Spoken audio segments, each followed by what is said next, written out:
Let's have a look at what's going on in the world of politics, and there is a lot to get through. Alain Tolhurst, chief reporter and podcast host. Politics Home is back with us. How are you doing, Alan?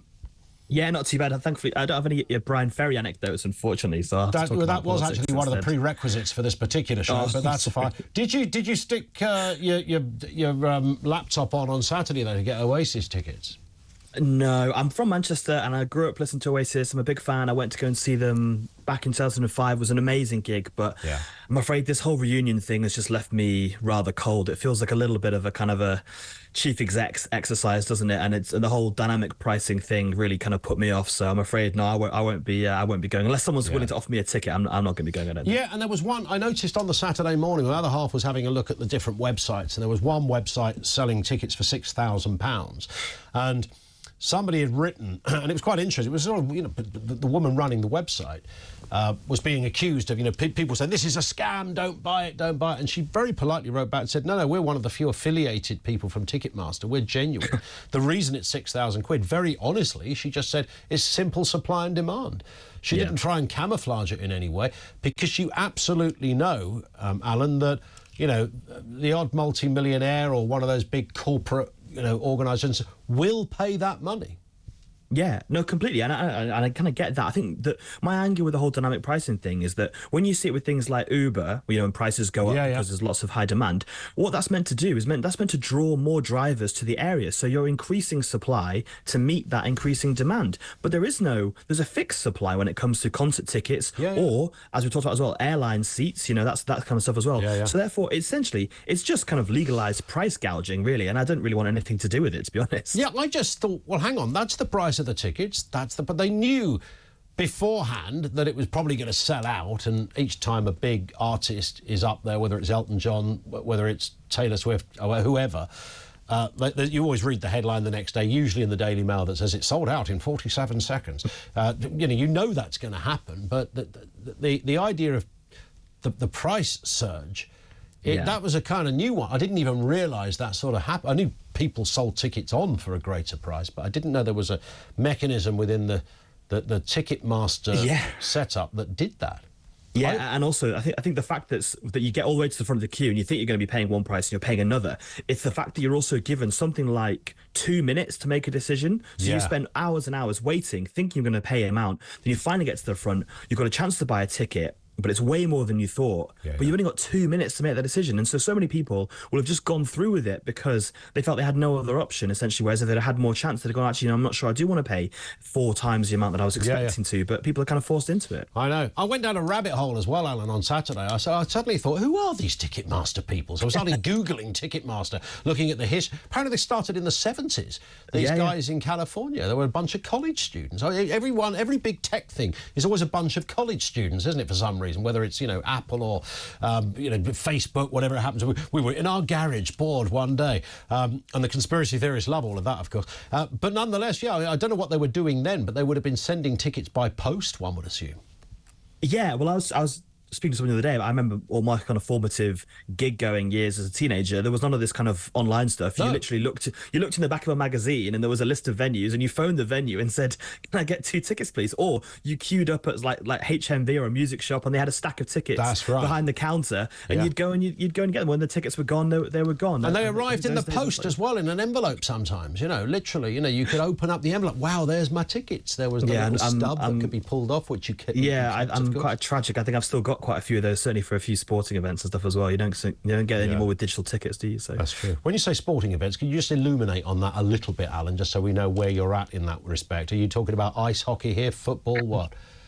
Well, no, all sorts. I go to lots of rugby games, but also cricket and football as well. Anything really, but Wimbledon, all that kind of stuff. Yeah, like it. Listen, let's start with Labour scaring off big business. What is happening here? It's a curious start to this administration. There is an argument that says that you get all the kind of difficult stuff out the way in the first few months, and then 3 years down the line, nobody remembers it. We've all moved on, and a few people will moan about it, but that's what they're doing. There does seem to be a sense, however, that this is a government that is very union friendly. We didn't really see that even with somebody like Gordon Brown in this respect.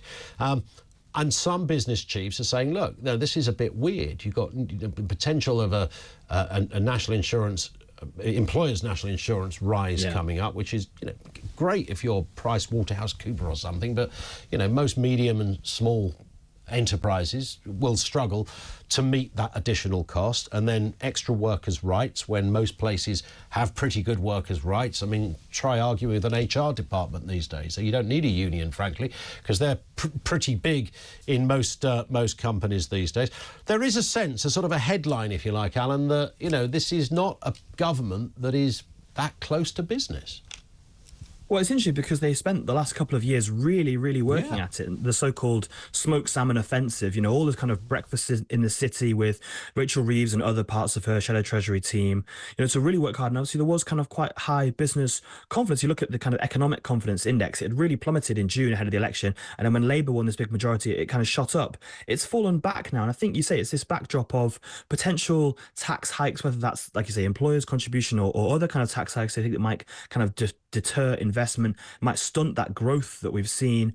Similarly, again, like we've seen, obviously, one of the things that, even though businesses were in favour of Labour, one of the things that they struggled with was these kind of workers' rights plan that obviously Angela Rayner was going to bring through. I think they've been slightly watered down, but there's still kind of a fear that what that might do. And I think, again, they've maybe been a little bit spooked by the willingness of this Labour government to kind of pay public sector, pay those kind of increases. And I think there's that little bit of fear. I mean, I don't think necessarily it's kind of terminal, but clearly that kind of that bounce they had, that kind of honeymoon they had with business seems to be over so far. It certainly does. Well, at the moment, there's no opposition, so that's, obviously been rather helpful for them. And, of course, they've been in recess.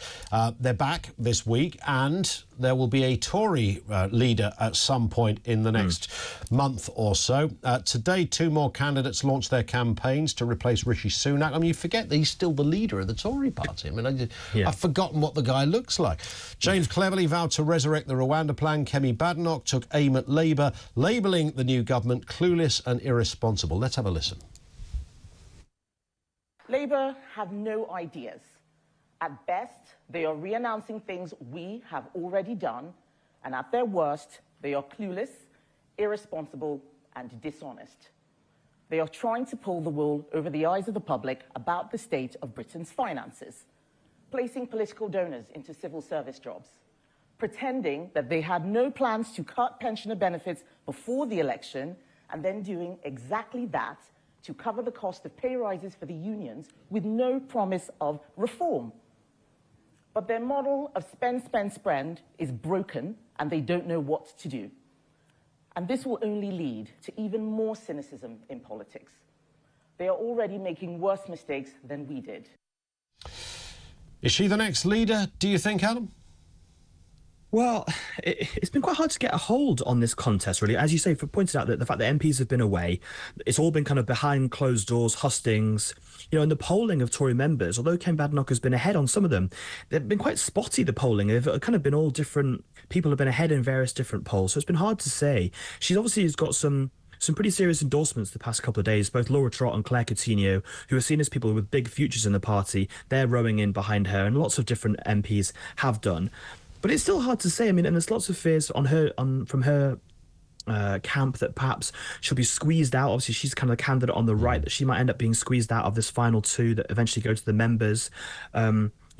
So it's kind of interesting to see. I think we've been in the kind of phony war section of this campaign. We're now into kind of the campaign proper, and we'll see that first vote of MPs on Wednesday. The thing is, a lot of MPs are not going to be able to say who they back publicly because they're whips or part of the 1922 committee. So we may not know essentially publicly who's backing her. We'll just kind of see those numbers on Wednesday, and we'll kind of see where that support lies. Yeah, and whether, I mean, the smart money says whoever becomes leader by the next election statistically probably won't win the next election. I heard somebody describe... people said that about Keir Starmer last time, and then he turned it round. Well, that's true. But that's true. But we also said that about Boris Johnson, that he would win the next election because he got such a convincing majority. Starmer's is much bigger, of course. Yeah. I heard somebody describe Kemi Badenoch as Kemi 200 or something like that recently, that she will get, at the next election, she will go over the 200.